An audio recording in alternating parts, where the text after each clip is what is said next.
혹시 기억하실 분이 계실지 모르겠습니다만은 아주 옛날에 텔레비전 프로 가운데 그 한 4사람 정도 나와가지고 어떤 사람에 대해서 설명을 하면서 각자가 내가 그 사람이다 라고 주장하는 프로그램이 있었습니다. 그래서 그럴듯하게 내가 그 사람이다 라고 이야기를 하는데 그 사람들을 두고 그 관객들이 질문을 하게 되어 있습니다. 당신이 정말로 그 사람이라고 하는데 그때 무슨 일을 했냐 이렇게 물어봐서 결국 4사람 가운데 진짜 주인공을 찾아내는 그런 프로그램이 있었습니다. 다 그럴듯한데요. 마지막에 진짜 주인공이 딱 등장해서 자기의 정체를 밝혀서 있었던 일들을 이야기해주는 프로그램이 있었습니다. 3년 전에 저희들이 기도원에 관해서 묵상하면서 기도원에 관해서는 굉장히 기억에서 떠나지를 않았습니다. 기도원은 하나님 보시기에 충성된 사람이었을까, 실패한 영적인 지도자였을까, 그 부분에 대해서 고심을 참 많이 하게 되었습니다. 간단하게 나타나 있는 것을 볼 때에 전쟁에서 크게 이기게 하신 것은 하나님께서 하신 것입니다. 전쟁에서 이기고 난 이후에 기드온이 어떤 일을 했는지가 기록되어 있습니다. 전쟁에서 이기고 난 이후에 하나님께서는 기드온 시대에 40년의 평화로운 시기를 주시고 물질적으로도 번영하는 때를 주셨습니다.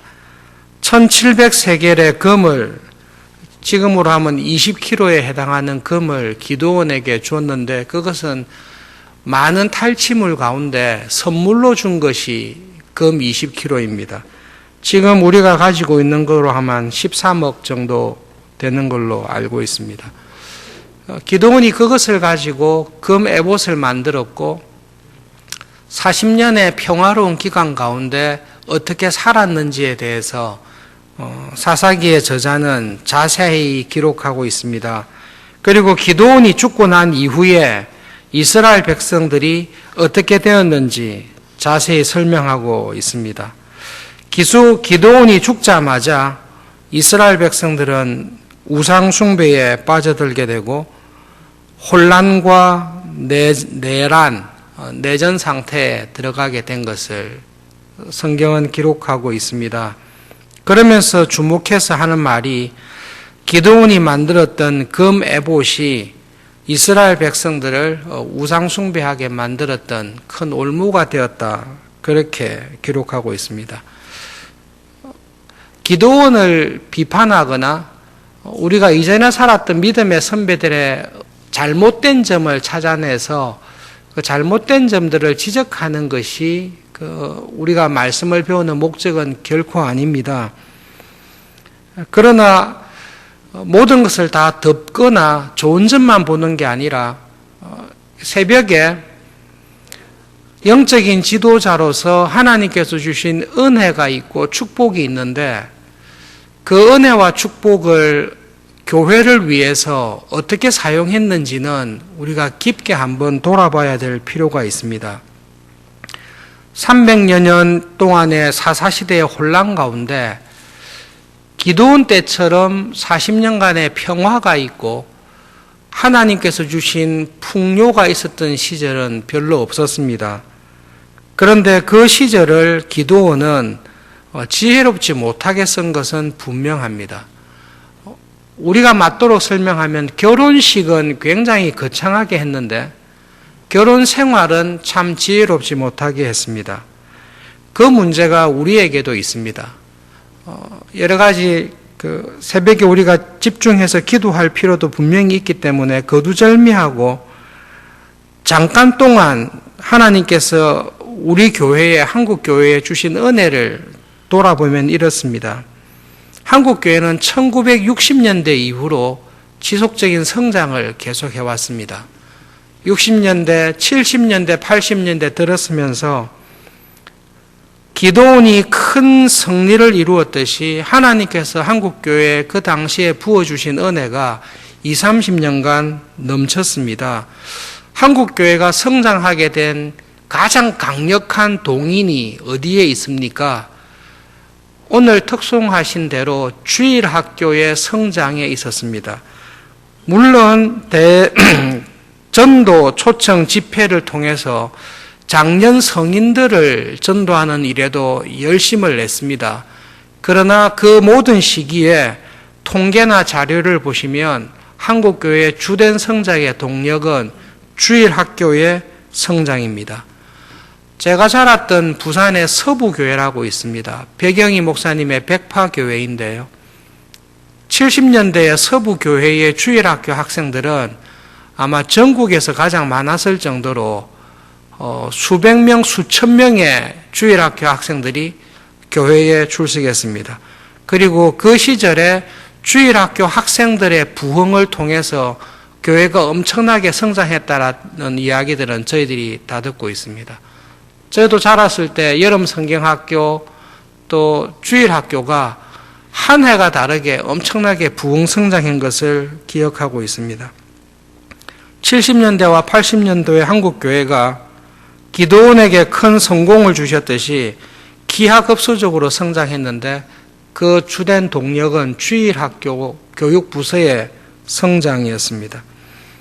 그런데 한창 기독교가 부흥하고 성장하던 가운데 한 가지 조짐이 나타났습니다. 1980년대에 주일학교의 교육부서가 줄어들기 시작하는 통계가 잡히기 시작했습니다. 그런데 한국교회는 1980년대 여러분 기억하시겠지만 1980년도에 한국교회가 정체되고 있다라고 느낀 교인은 아무도 없습니다. 다만 주일학교 부서만 교육부서의 숫자가 정체되고 줄어들고 있다. 아이들이 더 이상 교회에 오기보다 학원과 다른 재미있는 일들에 빠지고 있다는 것은 통계로만 잡혔습니다. 10년이 지난 이후에 1990년대 후반이 되었을 때에 주일학교 교육부서가 정체가 되고 학생들이 늘지 않았다는 것이 작년 교회에 절감하게 되었습니다. 1990년대 후반이 되고 2000년이 되면서 이상하다, 더 이상 교회가 성장하지 않고 정체되는 것 같다라는 느낌을 일선에 있는 목회자들이, 장로님들과 교회 중진들이 깨닫기 시작했습니다. 사실 그 일은 10년 전에, 15년 전에 주일학교 교육부서가 정체되는 것으로 이미 확인이 되고 있었습니다. 2010년도, 5년 전인 2010년도를 기점으로 한국교회의 중요한 현상이 파악이 되었습니다. 교회의 중심이 되는, 국가와 사회의 중심이 되는 힘이 30대에서 50대입니다. 교회도 마찬가지입니다. 다른 연령이 중요하지 않다는 게 아니라 교회의 짐을 지고 갈 수 있는 30대와 50대의 연령층이 2010년을 기점으로 내리막길에 접어들고 있습니다. 이것은 하나님께서 특별한 은혜를 주셔서 부흥을 통해 새로운 교인들이 교회에 유입되지 않는 이상 2010년을 기점으로 30대와 50대의 교회 교인들은 앞으로 지속적으로 감소하게 되는 것으로 나와 있습니다. 2050년까지 20, 30년 동안 이 숫자는 결코 줄어들지 않고 지속적으로 감소될 것입니다. 제가 예언자라서 그런 게 아니라 너무 확실한 증거가 있기 때문에 그렇습니다. 일단은 인구가 계속 줄어들고 있고 크리스찬 인구는 점점 줄어들고 있습니다. 지난 주일에 입교를 한 우리 자녀들이 2000년생입니다. 2000년생 그리고 2001년생 혹은 1999년생인데요. 지금 중고등학교 학생들이 한 15살 정도 됩니다. 앞으로 20, 30년 이후에 입교받았던 학생들이 25살, 35살, 30대와 40대에 들어가게 될 것입니다. 김종국 선교사님 결혼식에 가서 교단의 어른이 되시는 목사님의 말씀을 들었는데요. 지금 중고등학교 학생들, 한국에 있는 전체 중고등학생들 가운데 교회를 다니는 중고등학생들의 비율이 5%라고 들었습니다. 지금 한국 교회의 크리스찬 인구를 15%에서 20%로 잡고 있습니다. 그런데 지금 중고등학생들 가운데 교회를 다니는 학생의 비율이 5%라고 그 목사님께서 말씀하시면서 문제를 지적하셨는데요. 지금 입교를 받았던 중고등학생들이 20년 이후에 30대와 40대가 되었을 때에 한국 교회의 전체적인 인구는 적게는 반, 많게는 3분의 1로 줄어들 것입니다. 그 사이에 아이들이 태어나도 불가능한 숫자로 계속 줄어들 것입니다. 더 큰 문제는 교회의 영적인 현실입니다. 저희들이 한창 한국교회가 부흥하는 80년대와 90년대에 교회의 전형적인 통계가 있었습니다. 주일 오전 예배에 100명이 출석하면 주일 저녁 예배 때는 몇 명이 출석하죠? 딱 50명이 출석합니다. 수요 기도에는 몇 명이 출석하죠? 30명이 출석합니다. 새벽 기도에는 몇 명이 출석합니까? 10명이 출석합니다. 그것은 거의 모든 한국 교회의 교파와 관계없이 대표적인 특징이었습니다. 그 교회 주일 출석 인원이 100명이면 저녁 예배는 50명, 수요 기도에는 30명, 새벽 기도에는 10명, 그 비율로 한국 교회가 신앙생활을 해왔습니다. 최근에 있었던 통계로는 주일에만 교회 출석하는 교인의 비율이 73%로 나와 있습니다. 일주일 내내 신앙생활을 할 때에 주일 예배에 출석해서 30분가량의 설교를 듣고 신앙생활하는 교인이 전체 교인의 70%가 넘습니다. 주일 오전 예배만 출석하는 교인들의 전형적인 특징이 있습니다. 매일 말씀을 묵상하거나 정해진 기도 시간이 별로 없습니다. 그리고 경건의 훈련을 받거나 신앙이 성장할 수 있는 성경 공부나 신앙적인 훈련을 전혀 받지 않고 있는 사람들이 주일 오전 예배만 출석하는 사람들의 대부분의 특징입니다. 최근에 조사한 통계에 의하면 나의 교회 생활과 나의 직장 생활이 나의 신앙과 삶이 그런 대로 일치합니다 라고 이야기한 한국교회 교인들의 퍼센트는 5.8%, 새벽 기도에 나오는 교인의 비율보다 더 적다는 것이 지금 객관적으로 나타나 있는 통계입니다. 이런 이야기를 들을 때 나는 안 그렇지, 우리 교회는 안 그렇지, 나는 안 그렇고 우리 교회는 안 그럴 수 있습니다. 그런데 지금 말씀드리는 것은 나와 우리 교회만의 문제가 아니라 한국 교회에 당면하고 있는 문제입니다. 70% 이상이 주일 오전 예배만 출석하고 개인적인 경건과 믿음으로 사는 일에 충분한 훈련을 받지 못하고 있습니다.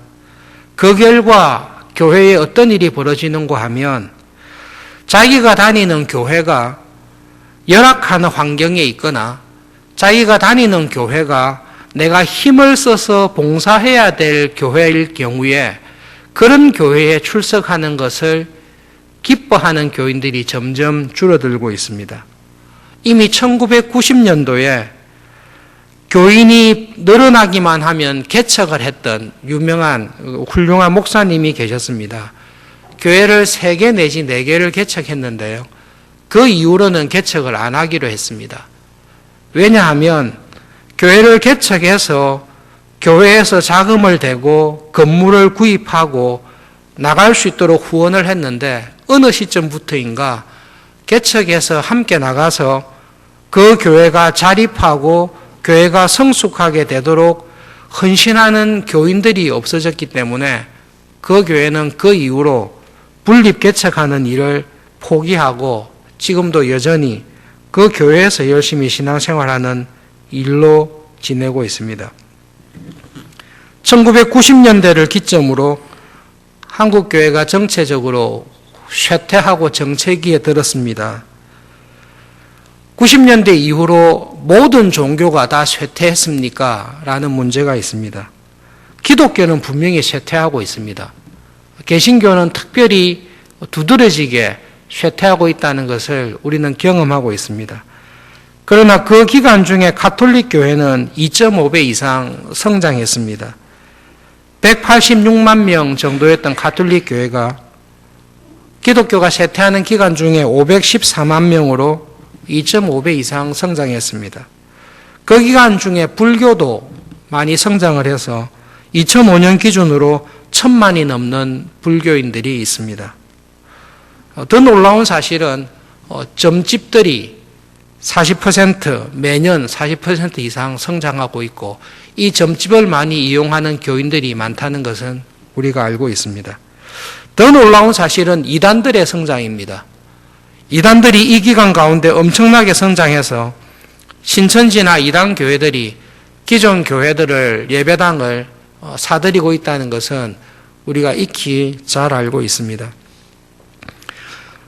한국 교회가 1960년대 이후로 하나님께서 주신 큰 부흥과 물질적인 그리고 양적인 성장의 기회를 받았습니다. 마치 기도원이 하나님의 은혜로 큰 승리를 거두고 40년의 평화를 누렸던 것과 같습니다. 지금은 한국 교회에 전도해야 되겠다라는 열정은 많이 사라져 있습니다. 우리 교회도 소그룹을 통해 전도를 꾸준히 이야기하고 강조합니다마는 그것이 열매 맺기를 우리가 계속 기다리고 있습니다. 한국 교회는 자기의 신앙을 자녀들에게 전수하는 일에 60년대, 70년대, 80년대보다 열심을 내고 있지 않습니다. 그때 자녀들이 고등학생이라고 또 여러 가지 회사나 직장일이 바쁘다고 주일 예배에 빠지거나 신앙생활을 등한시할 때에 그때 한국교회의 가르침과 부모님들은 그런 자녀들을 거의 용납하지 않는 분위기였습니다. 아직도 기억나는 말이 있는데요. 자녀가 신앙생활 등한시하고 믿음으로 자라지 않을 때 그때 연탄 많이 갈았거든요. 연탄 집게 기억나십니까? 연탄 막 갈은 연탄 집게 보면 벌겋잖아요. 그거를 들고 와서 자녀 앞에 너 교회 갈래 죽을래 그렇게 이야기하라고 목사님께서 농담 삼아 진지하게 이야기한 그 설교를 아직도 제가 기억하고 있습니다. 자녀들에게 믿음을 전수하기 위해서 교회가 무척 애를 썼습니다. 지금은 더 이상 그런 열정을 찾아보기가 쉽지 않습니다. 한국교회가 큰 부흥을 주셨을 때에 70년대 후반, 특히 80년대와 90년도에 젊은 사람들을 휩쓸었던 젊은이들에게 가장 영향을 줬던 것이 경배와 찬양입니다. 두란노 교회를 중심으로 온누리 교회를 중심으로 이렇게 경배와 찬양인데요. 비난할 마음은 전혀 없습니다. 여러분 경배와 찬양은 한국교회의 지난 20, 30년 동안 큰 힘이 되었습니다. 경배와 찬양에 온 힘을 기울여서 개척교회에서부터 대형교회까지 한국교회는 경배와 찬양은 정말로 놀랍습니다. 유학 갔을 때 한국 학생들이 특송을 했는데요. 개혁교회인 칼빈신학대학원의 교수님들이 이구동성으로 이야기했습니다. 천국 가면 찬양대원은 한국 크리스찬들일 거다. 진심으로 이야기했습니다. 한국교회는 지난 20, 30년 부흥의 기간 동안 노래 부르면서 살았습니다. 공부를 하지 않고 노래 부르면서 살았습니다. 노래 부르며 감사하며 찬양하면서 30년간 살았습니다. 그것이 지금 우리에게 이런 모습으로 돌아오고 있습니다. 나쁘다는 게 아닙니다. 노래만 불렀다는데 문제가 있습니다. 30년의 세월이 지난 이후에 지금 제가 볼 때는 한국교회는 뚜렷하게 나누어져 있습니다. 경배와 찬양이라는 이름으로 주일날마다 모여서 찬양을 통해 은혜 받고 가스펠송을 통해 찬송하면서 지냈던 교인들의 모습과 하나님의 말씀을 좀 더 분명하게 알고 믿음으로 살기 위해서 고민했던 교회가 30년이 지난 이후에 지금 어떻게 판도가 나누어져 있는지 거의 확실하게 보입니다. 하나님께서 기드온에게 40년의 평화의 때를 주셨습니다. 그 40년의 평화의 때를 시대를 잘 분별하고 하나님께서 주신 이 축복과 평화를 어떻게 이용하며 무엇을 준비해야 될지 지도자의 안목에 따라서 구약의 교회가 어떤 처지에 떨어지게 된 것을 우리는 보고 있습니다.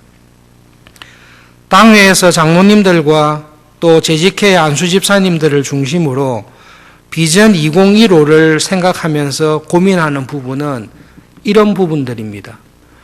어떻게 하면 우리 교회가 더 부흥할 수 있을까? 이 문제가 아니라 여러분 한국 교회는 지금 생존의 문제에 딱 서 있습니다. 두려워하는 마음은 전혀 없습니다. 저에게는 두려운 마음은 전혀 없습니다. 기독교가 로마를 뒤집어 엎을 때 크리스찬 인구가 1, 2%도 안 됩니다. 그러나 1, 2%밖에 안 되는 크리스찬이 그 로마 제국을 뒤집어 엎을 수 있는 힘이 교회에 있습니다. 예, 앞으로 한국 교회가 반토막이 나고 예산이 반토막이 나고 교인의 출석 인원이 지금보다 3분의 1이 되고 앞으로 20, 30년 이후에는 교회 출석 인구의 70%가량이 60대 이상이 될 것입니다. 그것은 싫든 좋든 사실입니다. 지금 있는 상황이 바뀌지 않는 한 그렇게 될 것입니다. 그런데 하나님께서 그것을 어느 정도 바꿀 수 있는 은혜와 능력은 언제든지 우리에게 주십니다. 그것이 교회의 지도자들에게 있습니다. 특별히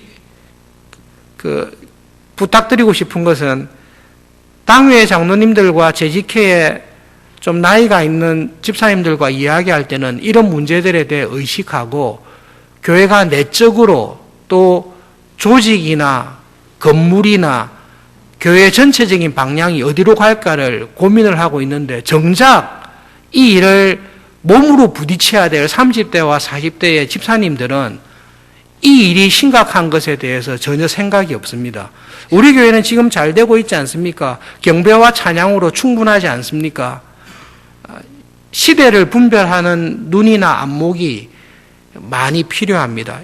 여러분 앞으로 10년, 20년 금방 지나갑니다. 그때 되면 눈앞에 교회의 현실이 부딪혀 올 텐데요. 그것을 가지고 싸워야 될 사람이 지금 30대와 40대 대학부 청년부에 있는 여러분들이 앞으로 교회의 이 문제를 가지고 싸워야 될 것입니다.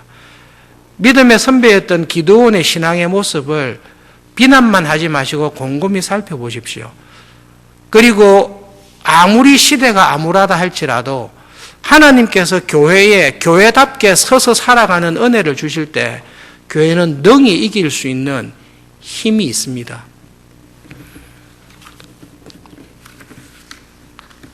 중고등 학생들 가운데 예수님을 믿는 인구가 5%밖에 되지 않습니다. 그 뒤집어서 말하면 어떻게 되죠? 나가기만 하면 전도할 애가 95%나 있는 거예요. 교회는 그렇게 살았습니다. 지금은 15%인데 5%로 줄어들면 어떻게 될까? 하나님에게는 그렇게 전혀 문제되지 않습니다. 하나님에게는 믿음으로 살아가며 교인답게 살아가는 사람들이 있을 때에 1, 2%도 안 되는 신실한 교회를 통해 로마 제국을 쉽게 엎으실 수 있는 분이 하나님이십니다. 결론적으로 우리는 하나님 앞에서 교회로 이 시기에 부름받아서 하나님께서 지금 우리에게 주신 은혜와 축복이 무엇인지 앞으로 교회에 다가올 위험과 상황이 어떤 것인지를 믿음 안에서 잘 분별해서 하나님의 사람으로 또 주님의 교회를 잘 세울 수 있는 그런 일꾼들로 준비되실 수 있기를 진심으로 바랍니다. 일주일에 한 번 30분의 설교 가지고 하나님의 나라와 교회가 결코 든든하게 세워질 수가 없습니다. 잘 준비된 사람들로 주님의 교회를 잘 세워갈 수 있도록 기도해 주시고, 오늘 특별히 대학부를 위한 기도 제목이 있습니다. 대학생들과 청년들, 그리고 특송을 하였던 우리 영아부와 유치부, 중고등부, 하나님 교육부서와 앞으로 교회를 이끌어갈 젊은이들에게 영적인 안목을 주셔서 주님의 교회를 잘 세워갈 수 있는 믿음의 사람들로 하나님 세워주십시오. 함께 기도 부탁합니다. 오늘 나달식 선교사님 기도 제목이 있습니다. 장남인 나요셉 전도사님과 그리고 차남인 나요한군 그리고 선교사님의 선교 사역을 위해서 기도 제목을 보시고 기도 부탁합니다.